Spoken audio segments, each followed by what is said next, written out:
Hi everyone, it's Nicole Witt, your miracle mentor.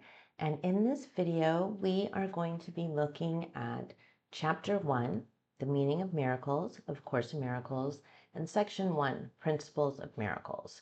So this is a list basically of 50 principles of miracles, kind of taken from different places in the text and kind of compiled here in a list right at the very beginning. So there's 50 of them. So I'm not sure if we're going to do this all in one video or divide it up, or I don't know. We'll just see what happens. So I'll start reading. The meaning of miracles. Principles of miracles. 1. There is no order of difficulty in miracles. One is not harder or bigger than another. They are all the same.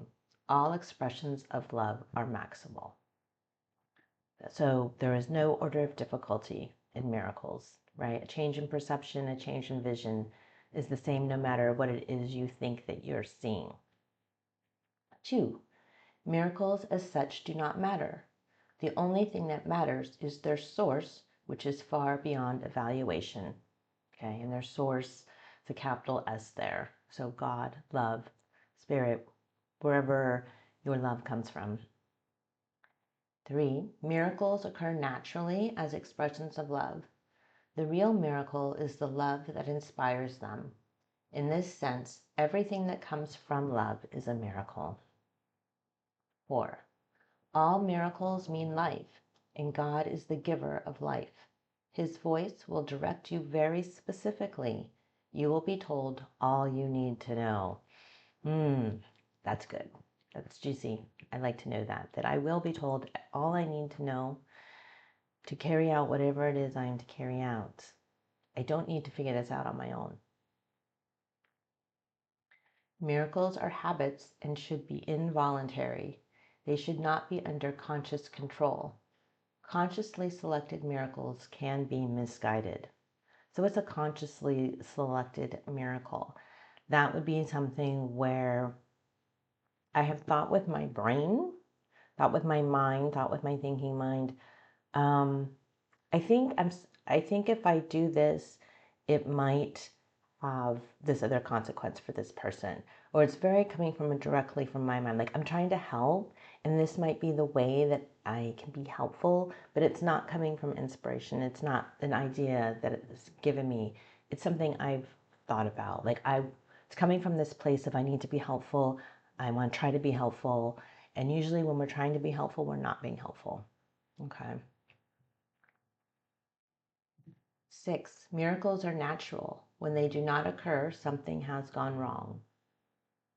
7, miracles are everyone's right, but purification is necessary first. And that purification is getting rid, letting go, detaching from all of the stories that are keeping our perception in place and not allowing it to change, which is the miracle. Miracles are healing because they supply a lack. They are performed by those who temporarily have more for those who temporarily have less. Miracles are a kind of exchange. Like all expressions of love, which are always miraculous in the true sense, the exchange reverses the physical laws. They bring more love both to the giver and the receiver. The use of miracles as spectacles to induce belief is a misunderstanding of their purpose. Prayer is the medium of miracles. It is a means of communication of the created with the Creator. Through prayer, love is received, and through miracles, love is expressed. So, in order to be in a place where we can be miracle-minded and express miracles, have miracles, we have to have that connection with our Creator first, with that love first. And prayer is the way that we do that. And that's not prayer asking for things. That's prayer as joining and receiving all of that love that is ours in the truth. 12. Miracles are thoughts. Thoughts can represent the lower or bodily level of experience or the higher or spiritual level of experience. One makes the physical and the other creates the spiritual.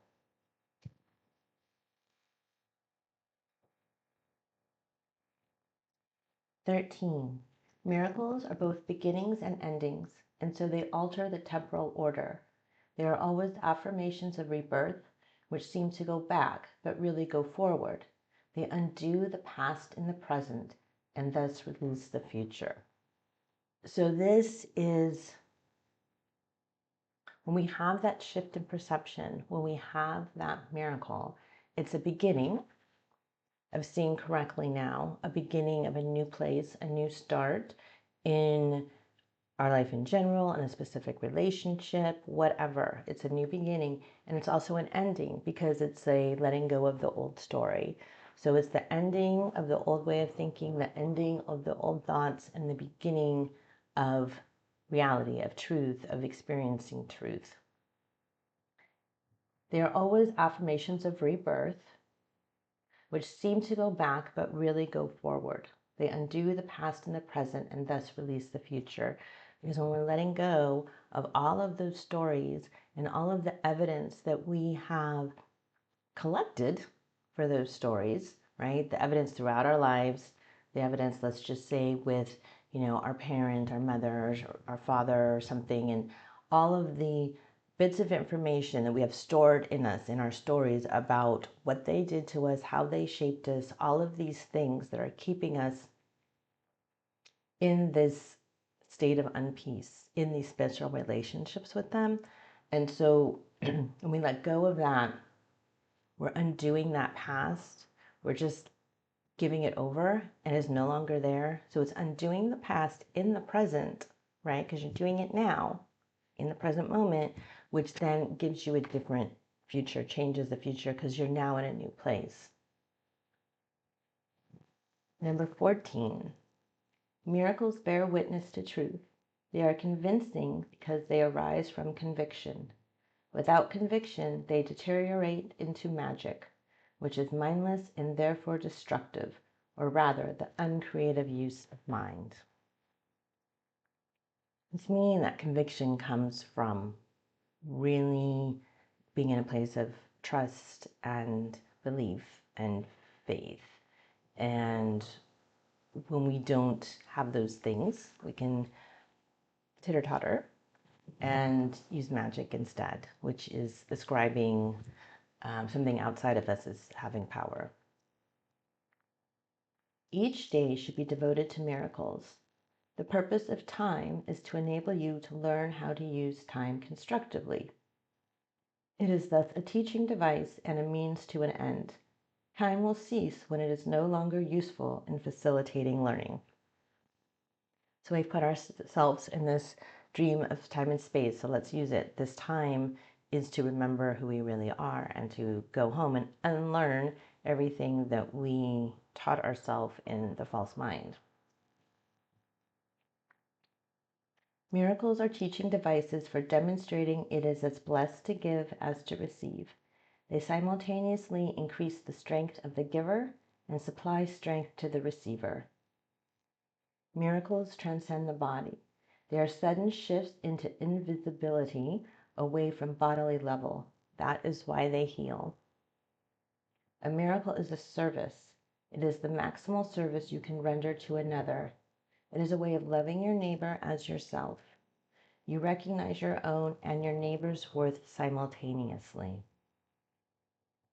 Miracles make minds one in God. They depend on cooperation because the sonship is the sum of all that God created. Miracles, therefore, reflect the laws of eternity, not of time. 20. Miracles reawaken the awareness that the spirit, not the body, is the altar of truth. This is the recognition that leads to the healing power of miracles, of the miracle. Miracles are natural signs of forgiveness. Through miracles, you accept God's forgiveness by extending it to others. The miracles are natural signs of forgiveness. Again, that forgiveness process is the purification process. It's bringing everything we're carrying around with us in our personal mind as our personal victimhood, and we are letting go of it. And that's forgiveness. So out of that, that's when we have miracles. So they're necessary. Forgiveness is necessary for miracles. Miracles are associated with fear only because of the belief that darkness can hide. You believe that what your physical eyes cannot see does not exist. This leads to a denial of spiritual sight. Miracles rearrange perception and place all levels in true perspective. This is healing because sickness comes from confusing the levels. Miracles enable you to heal the sick and raise the dead because you made sickness and death yourself and can therefore abolish both. You are a miracle, capable of creating in the likeness of your Creator. Everything else is your own nightmare and does not exist. Only the creations of light are real. Okay, so again, it's saying that everything that is not been created by love is our own nightmare that we made. We're in charge. But that's great because then we have power. And number 25, miracles are part of an interlocking chain of forgiveness, which when completed is the atonement. Atonement works all the time and in all dimensions of time. And I think we will stop there. That's halfway through this video. And yeah, so join me in the next video. We'll do number 26 through 50. And I hope you have a great day. Love you so much. Bye-bye.